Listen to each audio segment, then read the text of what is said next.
Pray Suryo, kemudian Rismon Sianipa, lalu kemudian Dr. Tifa. Mirip sekali dengan kasus saya dulu. Dan saya yakin mereka akan diperlakukan sama dengan kasus saya karena sudah berpengalaman. Sayalah orang yang pertama kali dikriminalisasi di era Jokowi. Saya diputuskan divonis menggunakan pasal 32 ayat 1. Yang saya tidak pernah diperiksa berdasarkan pasal itu. Oh ya? Kurang zalim apa itu, Mas Reza? Ini bullshit nonsense. Semua orang belajar hukum tahu ini bukan kasus hukum, ini kasus kriminalisasi. Jokowi anti-Islam. Jokowi anti-Islam.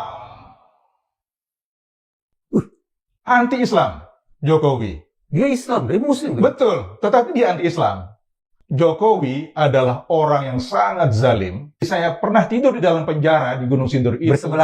Berseberangan begini dengan Rian Jombang. Rian Jombang yang hukumannya mati. Kawan-kawan kita di satu sel itu nggak ada yang mau sama dia. Penguatan KPK itu harus real. Penguatan KPK ini harus real. Saya dipanggil sendirian. Oleh Presiden. Presiden pada waktu ditemani oleh Pak Pratikno. Jadi saya heran, biasanya memanggil itu berlima, ini kok sendirian. Dan dipanggilnya juga bukan lewat ruang wartawan, tapi lewat masjid kecil itu. Jadi dijemput dari sana. Nah itu di sana, begitu saya masuk, Presiden sudah marah.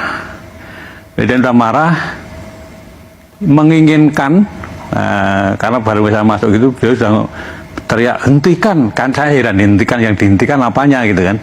Setelah saya duduk, ternyata saya baru tahu kalau yang suruh hentikan itu adalah kasusnya Pak Setnov.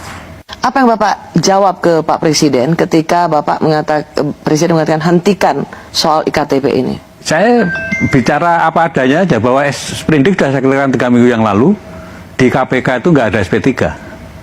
Nggak mungkin saya memberhentikan itu. Yang Anda tangkap, Pak Agus, yang ingin dihentikan Presiden itu adalah jangan sampai mentersangkakan Setia Novanto yang waktu itu menjadi Ketua DPR.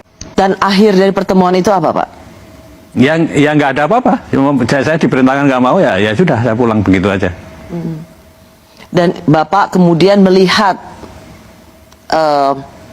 time frame-nya atau waktu demi waktu, bagaimana kemudian ada pelemahan KPK, salah satunya dari kesaksian yang baru saja Pak Agus Raharjo katakan bahwa memang karena pimpinan KPK independen, tidak bisa diperintah oleh kekuasaan, maka dengan cara mengubah undang-undang KPK lah pimpinan KPK dapat diatur. Ya, itu salah satu yang setelah kejadian revisi undang-undang KPK kemudian menjadi perenungan saya.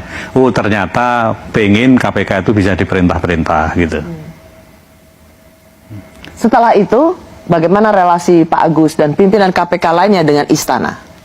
Pada waktu revisi undang-undang KPK, semua orang mungkin tahu. Pengen ketemu nggak diizinkan. Bahkan bukan hanya ketemu presiden, ketemu Menteri Kumham saja tidak diizinkan. Pimpinan KPK waktu itu? Jadi itu yang kami rasakan. Kemudian saya kemudian diajak Pak Laude Muhammad Syarif ya, ketemu dengan Menteri Kumham, tapi draftnya juga nggak ditunjukkan. Jadi sampai terakhir itu kami nggak tahu sebetulnya yang direvisi ini apa, itu kita nggak tahu.